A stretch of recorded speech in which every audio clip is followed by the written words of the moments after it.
So the final technique that we're going to cover for orange belt is crashing wings. And crashing wings is again against a bear hug. We've already covered 4 now by this point, or including this one, we have covered 4. So we have captured twigs, which is our bear hug from the rear with the arms pinned. We have striking serpent's head in orange belt, which is our bear hug from the front with our arms free. And then we also have thrusting prongs, bear hug from the front with our arms pinned. This one now covers the bear hug from the rear with the arms free. So you can see how we've kind of completed our categories there. We've had rear and front, both with arms pinned and free as well. So capture twigs is essentially they are grabbing low around the waist, let's call it. My hands kind of are up. They haven't been able to pin me in this case, so my hands might be up. I might be talking. I might be doing something. Someone has come up behind me and they've started to grab me. They're going to do something to me to essentially cause me damage, either pick me up, drop me, or whatever that might be. So again, the first thing that we're going to do here before anything else, and before I even move my hands, we're going to at least show that we're going to step out. So as we take our step out, we're going to step out to our right on this one. As we step out to our right, we're going to drop our height. And again, very similar to captured twigs, when we drop down on the left, we sink our height, and that prevents momentarily someone from being able to pick us up. So what happens is from there, as we step out with our right in crashing wings, we are going to drop our weight, okay? We're not going to bend forward. We're not going to do anything silly. We're going to keep ourselves upright and erect, as we like to say in this case. We're going to drop out. From here now, this is where the crashing wings will come in. So again, our wings, as we know from other techniques, is our elbow techniques. We're going to drop. And our crashing wings are going to do exactly that. They are going to crash down at this point. So as we do that, we're going to sync up our crash with our drop. So we're going to drop our hands in and hit on those arms, or potentially just pin those arms in place, okay?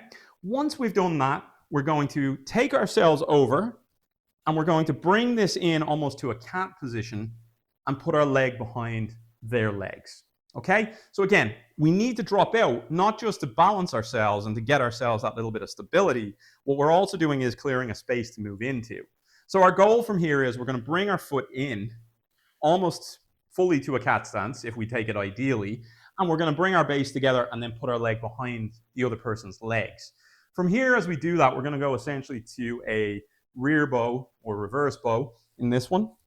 Once we go to a reverse bow from here, we're now going to hit an elbow, but we're going to rotate into our neutral position from here. Once we hit that elbow to the face, that's obviously going to send the person back, and our leg is behind them. So they're tripping over essentially our leg. So we're going to hit that elbow, and then from here, we're going to hit a hammer strike in the groin because that's now exposed to us. So once again, we're going to take our step out, crash those wings and drop our balance and our height to make sure that we're sitting down and staying strong and preventing them from lifting. We're going to now bring our left leg in, keeping our elbows down because we want to keep those arms pinned. We don't want the person running away or being able to pull at us. So we're going to keep these pinned as much as we can. Once we go back from here, we're going to shoot this line across, as we said, into our reverse bow. From here now, we're going to drive to our elbow and come to a neutral position again. And then we are going to continue this over like a grab. And as we hit that going over to a grab, we're now going to drop to a forward bow, and we're going to hit that hammer strike in the groin. Ideally, the person will fall on the ground, and you can leave at that point.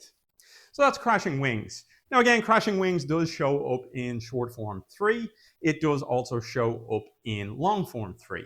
So these are things that are important, and these positions are all taught in those forms as well. So that's why when we say, you should be coming to these positions, those are the practically perfect ideal positions that you would come to for your stances. But of course, when you're doing these things on a partner, you're not always going to get them 100% perfect, especially if there's a bit of rough and tumble in it as well. So from there, you want to get as close to these positions. But in your ideal training, you do want to make sure that you're hitting each of these positions to get to where you need to be. And then everything else should fall into place once you start practicing it more.